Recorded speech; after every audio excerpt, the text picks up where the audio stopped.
Olá pessoal, estamos de volta em mais um painel aqui direto do stand do Instituto XP na Expert. E eu tenho o prazer de ter comigo 3 convidados muito especiais, mas eu vou pedir que eles próprios se apresentem. Oi pessoal, sou Vânia Santana, educadora financeira e coach. Esse é o meu pós-carreira e o meu público-alvo são mulheres negras. A minha formação é administração de empresas e eu estou aqui nessa nova experiência. Eu sou a Pamela, sou administradora, crio conteúdo de gestão financeira para mulheres empreendedoras na Faço as Contas. Estou aí criando conteúdo na internet há alguns anos nessa batalha da educação financeira. Olá pessoal, eu sou Danilo Ferraz, sou fundador do Instituto Futuro para Todos, que é uma organização social dedicada a democratizar a educação financeira em periferias, favelas e escolas públicas. Então para mim é uma grande honra estar aqui no stand do Instituto XP com 2 referências aqui na área também, pessoas maravilhosas, você também, Silvia, que faz muito por essa causa, e a gente contribuiu um pouquinho com esse diálogo de educação financeira como ferramenta para a liberdade. O tema dessa nossa conversa é justamente falar da educação financeira como ferramenta para a liberdade, né? Então, como é isso para vocês? Que liberdade é essa? Conta um pouco para a gente, na sua opinião. Danilo, já que você está com o microfone na mão, pode começar? Para mim, a educação financeira ela veio como uma necessidade, né? Eu nunca tive, assim como eu acredito que 99% da população brasileira, não tive acesso à educação financeira, nem na escola, nem na família, nem na igreja, nem em lugar nenhum. E eu lutei muito, né? Eu trabalhei como office boy em troca do curso de inglês, estudei a vida toda em escola pública, consegui trabalho em um navio cruzeiro quando eu tinha 18 anos e juntei todo o dinheiro que eu podia para mudar minha vida, para poder transformar minha vida. E quando eu voltei para o Brasil, depois de 9 meses trabalhando a bordo, de segunda a segunda e segurando cada centavo, meu pai precisou pegar todo o dinheiro emprestado porque estava em crise financeira. Então eu vi minha família devolvendo terreno, eu vi minha família devolvendo carro, eu vi minha família entrando em dívida, eu vi a gente tendo que comer arroz sem mistura, sem nada, de repente com um tomatinho, um pouquinho de ovo lá só para enganar o estômago. Então eu vi algumas coisas acontecerem na minha família que eu não estava preparado para aquilo. E aquilo me fez decidir que eu nunca mais ia me colocar na posição de novamente precisar pegar dinheiro de alguém, como meus pais fizeram, ou de precisar abrir mão de bens para poder pagar as contas. Então eu falei, eu preciso entender esse jogo, ninguém vai me salvar, ninguém vai vir me ensinar isso. Eu preciso entender o jogo da educação financeira. Me dediquei a isso, tive o privilégio de ser mentorado por bilionários da Bolsa. Quando eu vi que eu consegui mudar a minha vida, eu falei, e as outras pessoas, né? Eu pude mudar a minha vida, eu pude tomar essa decisão, mas as outras pessoas que às vezes não têm nem o espaço, a segurança para poder sonhar com algo melhor. Às vezes a pessoa está realmente sonhando com o que vai comer no dia seguinte. Apesar dos problemas e dos perrengues que eu enfrentei, eu tinha um teto, eu tinha comida, eu tinha pelo menos uma família.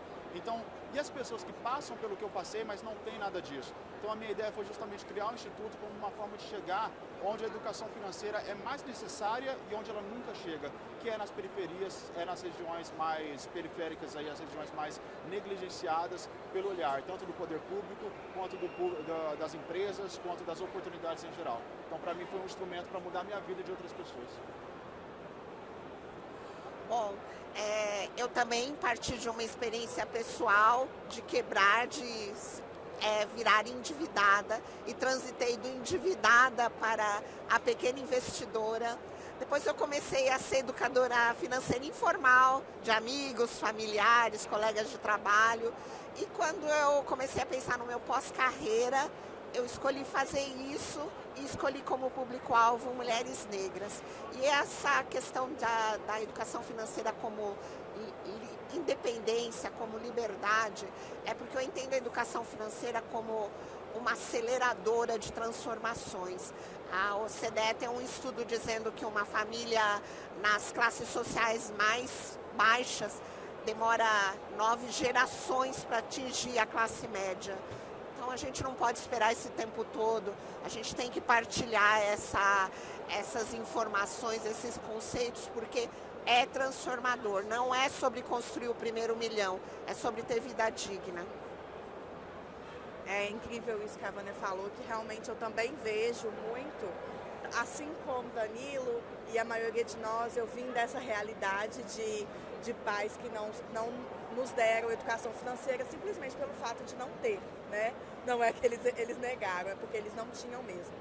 E eu vejo hoje, eu sou uma moradora de periferia, sempre fui, e eu vejo a liberdade, a educação financeira como liberdade de mulheres que já empreendem com ofícios que elas herdaram das suas, né? Normalmente uma mulher que cozinha, costura, vende um cosmético de revistinha, ela faz isso com excelência, ela faz isso muito bem e ela tem a sua comunidade toda ali para ela poder explorar, porém ela não tem educação para que isso possa, além de alimentá-la, fazer prosperar, porque a gente nunca é só comida, não é mesmo?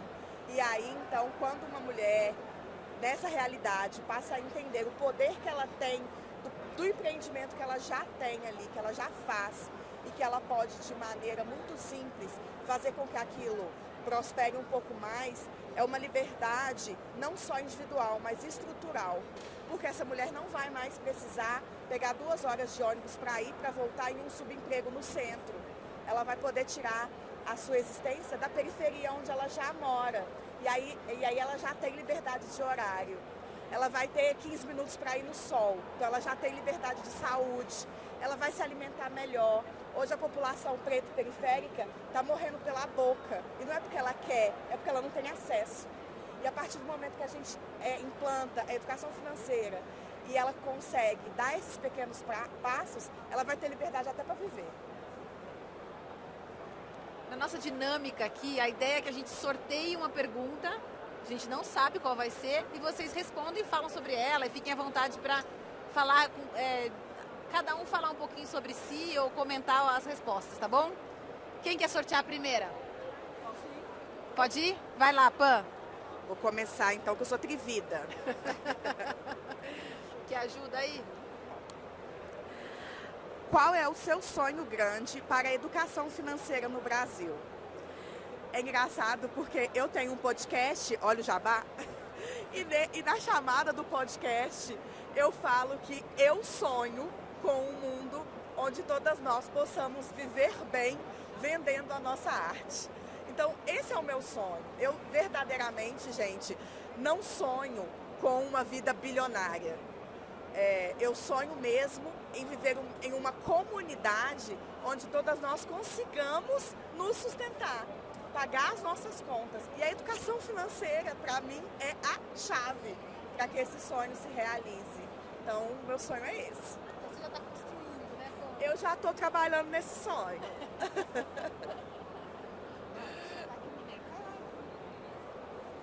Eu queria só fazer uma observação, né? A Vânia e a Pamela falaram 2 coisas bem importantes, que não é sobre o primeiro milhão e não é sobre pensar e sonhar com uma vida bilionária ou milionária, né?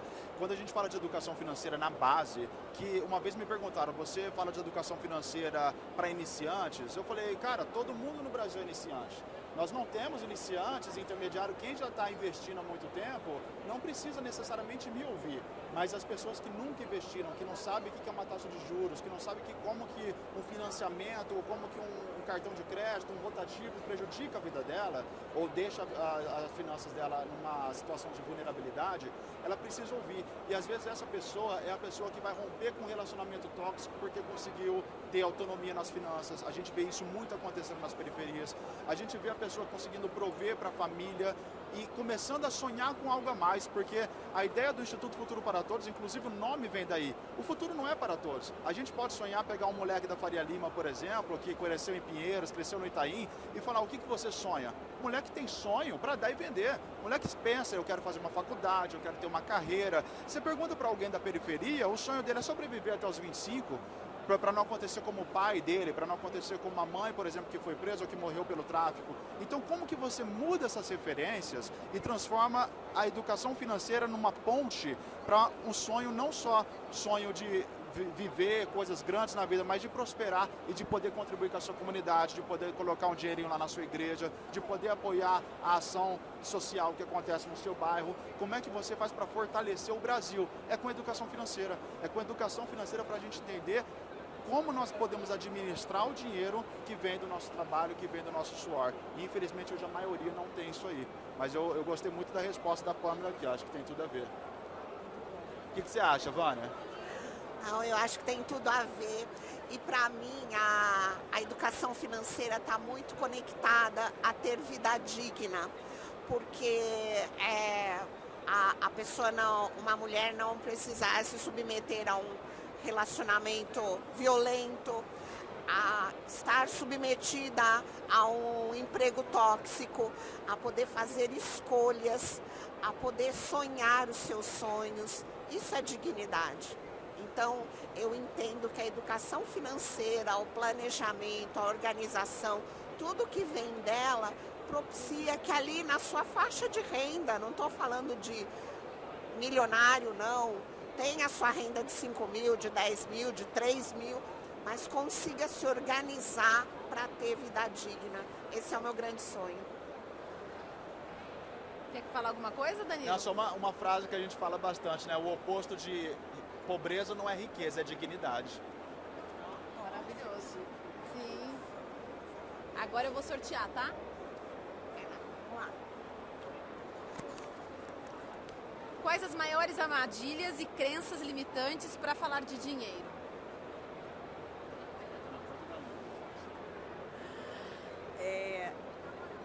Eu vejo que hoje a gente tem uma cultura tão grande de que eu venho de uma família, né, as mulheres repetem isso, a população em geral repete isso. Eu venho de uma família que de insucesso financeiro, eu sou assim, não tem mais o que fazer e pronto, acabou. Então essa pessoa ela individualiza um problema que é estrutural, porque quando algumas coisas que eu gosto muito de falar, assim, de contribuir para a população, é dizer que, por exemplo, você tem dificuldade talvez com finanças, você não sabe o que são juros compostos, né, que foi uma coisa que ele acabou de falar, porque a gente tem o dado de que 95% das pessoas que saem de escola pública, infelizmente, não sabem matemática. Talvez se você tivesse de fato aprendido o que é juros compostos lá na escola, você já tinha agido diferente no início da sua vida adulta. Então, mostrar isso para as pessoas do tipo, não é uma questão individual, é uma questão estrutural. E a partir do momento que essa pessoa começa a aceitar que não é um problema dela, de vida, de karma e de TDAH, seja lá qual for a culpa que ela colocou nisso, ela já está meio caminho andado para se abrir e entender as finanças, a organização financeira, uma planilha, uma calculadora, o que for que a gente, qual ferramenta que for que a gente possa entregar para essa pessoa para agir de verdade ali na vida dela. Então, tem todas aquelas crenças de que eu não consigo nada se não tiver um boleto, né? Só consigo se tiver um boleto. Bom, na minha família nunca ninguém fez isso, então eu não vou conseguir fazer. E entre as pessoas negras, a gente tem muito uma frase do preto único, porque é o primeiro que cursou universidade, é o primeiro que fez uma viagem internacional, é o primeiro que esteve atuando numa empresa multinacional. Então, eu entendo que a educação financeira também propicia esse movimento em bloco, porque este primeiro, inclusive, fica sobrecarregado, porque ele é obrigado a socorrer o restante da família. Então, à medida que eu tiver cada vez mais pessoas naquele grupo familiar consciente financeiramente, é ganho para todo mundo, gente. O Estado ganharia muito mais se ele investisse em educação ao invés de programas sociais. Então, é um ganho coletivo. Isso tem muito a ver com a ancestralidade negra. É tão delicado, né, a gente falar sobre as crenças limitantes, né, que faz com que a pessoa não se abra para o dinheiro ou para a educação financeira. Eu tive um caso que foi muito interessante, assim, quando trabalhei com um grupo de mulheres moradoras de favela, e eu fui saber isso só depois, né, porque eu estava conduzindo com elas uma das primeiras etapas, e a gente falar justamente sobre mentalidade, sobre o jogo interno do dinheiro, né, a gente acreditar que a gente não é capaz, como que a gente coloca na nossa cabeça que a gente vai ser a pessoa que vai romper com a corrente de pobreza que às vezes é geracional, às vezes vem já de muitas gerações, como a Vânia falou, 9 gerações, para romper com a pobreza às vezes numa família, né? Então, como que a pessoa faz isso? E aí, conversando com essas pessoas, eu tento fazer com que elas levantem as questões e coisas e experiências que elas passaram, frases que elas ouviram, ensinamentos que elas tiveram, traumas que elas experienciaram, para a gente tentar trazer isso para a consciência, para primeiro entender, saber que é isso que aconteceu e depois romper com isso. E teve um caso muito interessante, e ela até me autorizou a falar sobre isso, inclusive. Ela falou que ela teve uma relação péssima com o dinheiro a vida toda, porque ela entendia o dinheiro como algo sujo. Até aí eu falei, bom, isso é muito comum, a gente ouve muito isso, né? Tem ditados que reforçam essa crença. Mas ela me explicou que a mãe dela, por necessidade de dinheiro, vendia ela para um cara muito rico da região dela quando ela morava numa fazenda, na infância dela, na adolescência. Então, olha o peso desse trauma, né? E como que você rompe com isso, como que você abre essa ferida e fecha de uma forma responsável, né? Então, o trabalho de educação financeira, o Henrique Breda da Alaska estava falando isso para mim agora. Ele falou, a educação financeira muda e salva vidas. E isso é verdade, porque às vezes a educação financeira é o caminho que vai fazer com que você mexa em algumas coisas lá dentro e consiga ressignificar. Às vezes um trauma, às vezes isso aí de, minha família não me colocou numa posição para vencer financeiramente, não porque eles não quiseram, eles fizeram o melhor que eles podiam, mas isso te colocou em posição para tomar uma decisão, como a que eu tomei, como que a Vânia tomou e a Pamela tomou. Então, é muito importante a gente entender esses traumas como pontes para chegar numa resolução e num momento de decisão que não só clareia a nossa vida, que ilumina a nossa vida, mas que potencialmente pode iluminar de outras pessoas. Você falou dessa questão importante e aqui o tema nosso é liberdade, né?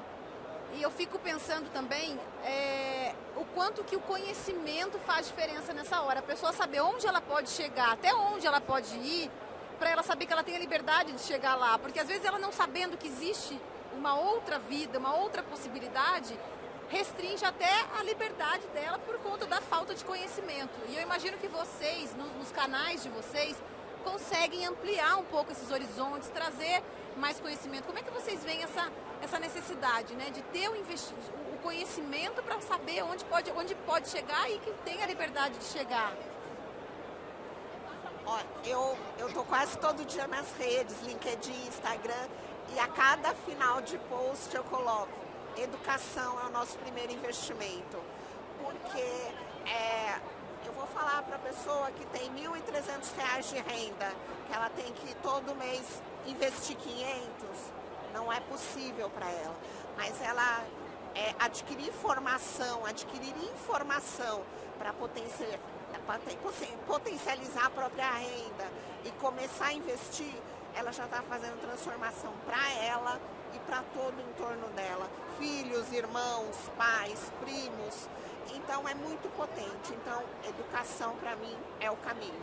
Eu já achava isso antes de estar envolvida com a educação financeira, agora muito mais. Ô Silvia, você falou uma coisa que é bem interessante, né? A questão da pessoa não saber as possibilidades. Eu acho que além da questão emocional, existe esse entrave da pessoa ainda achar que investimento é uma coisa, para milionários, e dois, que demanda assim, um conhecimento técnico de ficar olhando gráficos, e não é necessariamente isso. Se a pessoa colocar, por exemplo, o dinheiro dela para render 100% do CDI numa conta digital remunerada, já é melhor que a poupança, principalmente agora durante a alta de juros. Se a pessoa pegar e investir, por exemplo, em ações, fundos imobiliários, depois de compor a sua reserva de emergência e ter lá R$10 de renda passiva, de dividendos, já é mais do que ela tinha de renda passiva no mês passado, que era zero. Então, a questão é justamente a pessoa entender como que ela pode ser melhor do que ontem, né? Como que ela pode melhorar e dar um passinho na história dela, na trajetória dela, e não se comparar realmente pensando que eu só posso fazer tal coisa se um dia eu tiver R$500 mil igual aquela pessoa tem. E esse foi o meu principal erro, inclusive, né? Um dos meus erros lá no começo foi justamente esse, achar que eu só ia poder investir quando me sobrasse pelo menos uns R$10 mil na poupança. E se eu tivesse começado a investir R$100 de pouquinho em pouquinho, acreditado nesses pequenos passos, os juros compostos teriam me jogado lá para cima e deu tudo certo, né? Mas é uma coisa que eu me lembro sempre, assim, se a gente acreditar nos pequenos passos, eles nos levam bem longe no longo prazo. Eu acho que sobre esse tema de acreditar é tão importante, e a gente tem um outro fenômeno hoje com a população em geral, que é o de vício em compras, que até Vânia comentou de que a população tem uma crença de que ela precisa fazer boletos para ela ter razão para acordar no dia seguinte, né? E a facilidade da compra online, que é ótimo, que é um avanço de tecnologia que a gente não pode jamais crucificar, essa facilidade também trouxe esse vício de que a pessoa acha que eu trabalho tanto, eu posso comprar uma blusinha aqui no aplicativo, eu mereço, exatamente. E ao passo que ela poderia simplesmente investir aquele R$ 39,90 que ela está gastando com a blusinha. Mas muitas vezes ela ainda não teve acesso a nenhuma informação que diz para ela, querida, investe R$ 39,90 que vai dar bom, né? Então somos nós aí também que estamos nesse momento de difundir essa palavra, de chegar nessas pessoas e que elas entendam de fato que uma blusinha a menos pode ser a liberdade financeira dela de amanhã. Né? E não estamos aqui falando de cafezinho, corta isso, não é isso não. É de cuidar mesmo da mente e entender se você não está fazendo compras para tampar buracos dentro do seu coração que não serão tampados com compras. E qual que é a importância, você está falando dessa coisa das pessoas entenderem, de contar para mais pessoas, de estar em rede, né? Vocês os três fazem parte da rede do Instituto XP, vocês juntos, né? Porque você fala para o teu público, você fala para o teu público, você para o teu, e em algum momento esses públicos acabam se unindo, né? E qual que é a importância também, né? De repetir que não é a blusinha, o que é o juro composto, aí em rede. Sim, a gente teve esse ano, eu participei da premiação, todos nós, né, participamos da premiação do Instituto XP, e lá a gente viu as metas da XP de difusão da educação financeira, né, até 2030 e tudo mais, e eu fiquei muito encantada com essa boa nova de que nós podemos sim fazer isso em rede, principalmente por conta disso que você falou. No final das contas, Danilo, eu e Vânia estamos falando da mesma população brasileira. Claro que cada um fazendo um pequeno recorte, apenas para adaptar a linguagem e chegar mais perto, até por identificação, mas falando praticamente a mesma coisa. E o quanto nós podemos nos ajudar como orientadores e, ao mesmo tempo, podemos criar essa rede para que a população entenda de que, então quer dizer que Danilo e Vânia está falando a mesma coisa? Olha, é mesmo, então deve ser verdade, né? Porque uma palavra dita várias vezes ali, ela vai com certeza entrando na cabeça da pessoa. E eu acho que a gente tem que cada vez mais buscar isso, nos fortalecer como profissionais e criar a rede para a gente chegar mais longe. Capilaridade, né? Como dizem no mundo dos negócios, é isso que a gente está ganhando aqui. Bom, eu até nas minhas consultorias, eu sigo muita gente da educação financeira e eu costumo partilhar endereço de todo mundo, porque eu falo, educação financeira é para emancipar. E como qualquer saber, você não lê um livro sobre um assunto de um único autor, você vai lendo vários para formar a sua própria opinião, o seu próprio senso crítico. E eu acho essa rede nos dá isso. Primeiro, essa diversidade de olhares e depois a multiplicidade de alcance, né? Porque mais ele, a gente está alcançando muito mais gente. E eu entendo que o Instituto XP nos presenteou com esse microfone, porque a gente alcança cada um nas suas redes, mas esse grupo que está crescente tem o potencial para atingir cada vez mais. E ao final do dia é isso que a gente quer, que muita gente tenha educação financeira. E a gente estava falando sobre isso hoje mesmo, né? Sobre qual que é a linguagem que a gente adapta, né? Como que a gente adapta a linguagem e como que a gente se esforça realmente para entender, se colocar nos pés da pessoa que está nos ouvindo e como que a gente faz para chegar nela da forma mais profunda possível, né? Então, é muito bacana ver e enxergar isso em ação mesmo com as pessoas que estão aqui hoje, como a Vânia, a Pamela, o nosso trabalho no Futuro para Todos e tantos outros da rede de educação financeira da XP, do Instituto XP, de que ninguém está encastelado no escritório, no topo da Faria Lima, falando, venham até nós quem quiser. Nós estamos indo buscar as pessoas com uma linguagem apropriada e falando, vamos junto que a gente vai roubar essa bola aqui junto, né, do problema financeiro e a gente vai transformar isso numa educação financeira, a gente vai marcar um gol de placa. Eu acho que esse movimento é o movimento que o Brasil precisa mais. É um movimento realmente da gente entender as pessoas com muita empatia e entender que a gente não tem a cultura de investimentos no nosso Brasil mas não é por isso que a gente deveria parar aí e não ter. A gente pode construir essa cultura de investimentos e entender que existe um lugar para uma população rica. Rica não só em dinheiro, rica em oportunidades, rica em possibilidades, rica também em recursos, assim como o Brasil é rico, em talentos, em recursos naturais. A gente tem Drummond, a gente tem Caetano, a gente tem Chico, a gente tem tudo de bom e de mais rico no mundo, de riqueza natural, mas a gente não tem a riqueza financeira que ajudaria o nosso povo a prosperar ainda mais. Então é muito importante a gente falar, o Brasil é um lugar rico, é um lugar rico que as pessoas também podem ser ricas de oportunidades, de experiências, de vida, e a educação financeira dá essa riqueza, proporciona isso. Eu não tenho dúvida que vocês são os grandes responsáveis e tem grande mérito da gente estar começando a criar essa cultura financeira, né, da educação financeira na nossa população, e super agradeço vocês. Queria que vocês falassem aí as palavras finais desse nosso painel e já deixar meu muito obrigada ao trabalho que vocês fazem diariamente. Quer começar falando, já que você está com o microfone? Pois não, bom, eu sempre gosto de dizer, Silvia, que a educação financeira e finanças de uma forma geral, a gente pode escolher na nossa vida se eu vou aprender a falar inglês, se eu vou dançar balé, se eu vou aprender a cozinhar, mas eu não posso escolher se eu vou aprender a lidar com finanças ou não. Em algum momento da minha vida eu vou ter que tomar essa decisão de lidar com finanças, seja porque eu decidi que eu ia mudar minha vida com finanças, né, aprendendo finanças, seja porque eu não tomei essa decisão e de repente eu cheguei numa parte da minha vida, numa fase da minha vida, onde eu estou numa situação onde eu preciso olhar para minhas finanças para saber como é que eu vou pagar as contas do mês.